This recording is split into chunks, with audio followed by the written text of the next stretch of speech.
For 3 years, drivers have been quietly saying something is wrong with the next-gen car. This past weekend at Talladega, half the field got wiped out in one wreck, and suddenly nobody is being quiet anymore. Even more shocking, Kyle Busch just told the world that NASCAR walked into his shop after his last win and told him to stop doing what he was doing. So, are the drivers telling the truth, or is there something bigger going on here? Let's start with Kyle Busch, because what he said this past week is wild. Busch sat down with Sean Hannity for a long podcast interview. About an hour in, the talk turned to his last Cup Series win, which happened way back in June 2023 at Gateway. That was Busch's third win that season, his first year driving for Richard Childress Racing. He had hot start. 3 wins in his first 15 races. Then it all stopped. He hasn't won since. Busch finally explained why. After the third race that we won at Gateway, we got our hands smacked for some of the stuff that we were doing to the race car that NASCAR didn't like and said, "Don't bring that back," Busch told Hannity. He said it wasn't against the rules. The team had just found a smart trick in a gray area, the kind of edge teams are always looking for. Busch called it cheating without cheating. He said you try to get more downforce, make the car lighter, ride lower to the ground, get around corners faster. Every team does it. But after Gateway, NASCAR told them to stop. Busch says they did. And the wins stopped too. Think about what that means. A future Hall of Fame driver is saying NASCAR stepped in after he won 3 races and shut down something that wasn't even against the rules. He's gone from a 19-season winning streak, the longest ever, to a 102-race losing streak. He missed the playoffs in 2024, missed them again in 2025. He's 40 years old, and watching teams like Joe Gibbs Racing, Penske, and Hendrick figure out the same car while his team falls behind. Busch admits he takes it hard. "I was always that guy who felt like I could make a difference," he said. "Now I feel like any time that I drive past the limit of this new car, I spin the damn thing out." And here is where it gets interesting.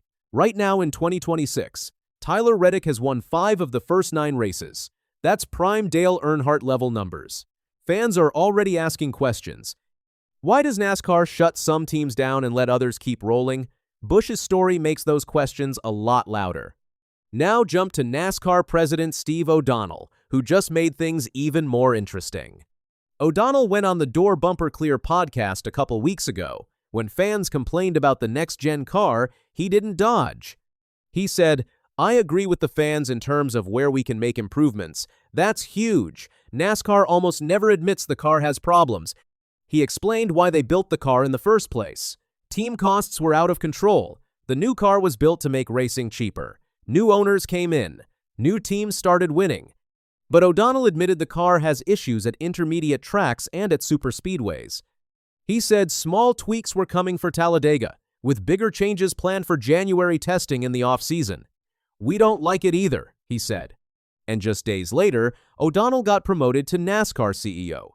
He's the first person outside the France family to hold that job since Bill France started the sport in 1948. So the guy in charge now publicly agrees the car needs work. That matters. But the test came at Talladega this past Sunday, and it was a disaster.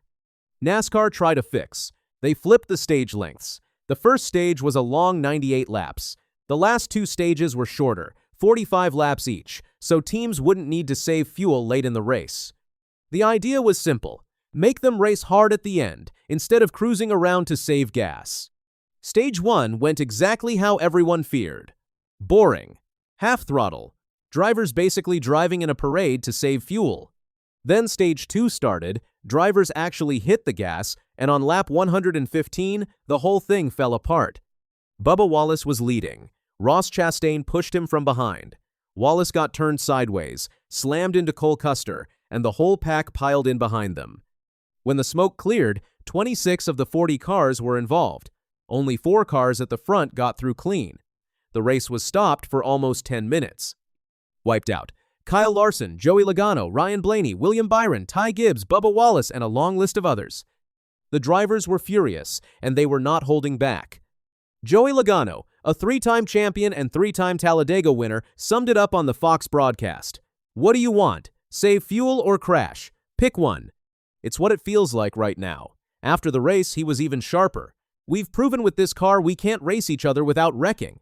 We got maybe 10 or 12 laps of racing in before we wrecked. That's about as far as I think we've ever gone." Logano blames the round bumpers. He says when cars touch, they don't push each other straight. It's like pushing two basketballs against each other. He said, "They're not two bricks, so one bump and somebody spins." Ryan Blaney, the defending champion and last year's Talladega winner, agreed. His car was destroyed. "We're either fuel-saving or we're running all over each other," he said. "That's what this car is, and that's how you go forward." He said he wants change, but he doesn't think anything will happen this year. The earliest fix would come at January testing. Alex Bowman finished third and called for what he said would be a massive change to the car. He said the third lane just dies. The car is so draggy that when you pull out of line, you just stop. He said NASCAR needs to take some drag off and some horsepower out. But they can't take all the drag off, or the cars will hit 220 miles per hour. Then there was Chase Elliott with the line of the day. "It's a death trap to pull out of line and try a third lane," he said. "The cars on the bottom two lanes are pushing so hard that anyone who tries something different just gets shuffled to the back." Even Kyle Busch, who finally broke his rough season with a 10th place finish, agreed. He said guys tried to form a third lane, but it never works. They always end up going backwards. So why is this happening? It comes down to the car. The next-gen car has too much drag, which makes it almost impossible to pass alone. Drivers can only move forward by pushing the car ahead. But when they push, the car gets unstable in the corners, and somebody gets turned. So you save fuel and look bored, or you race and crash.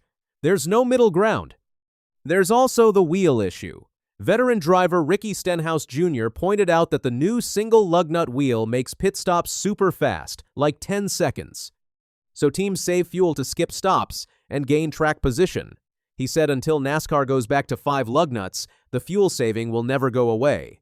NASCAR says 5 lug nuts aren't safe with the new aluminum wheels. Now, the day wasn't a total loss. Carson Hocevar got his first career Cup win in his 91st start. It was only the second win in Spire Motorsports history. He celebrated by sitting on the door of his car, hanging out the window, waving to fans, and doing a burnout at the same time. The crowd went crazy. New CEO Steve O'Donnell told him right after the race he was good with it. But here's the thing. Hocevar's celebration is the kind of moment NASCAR needs. The problem is, the car only lets one of those happen per race. The rest is fuel saving and big crashes.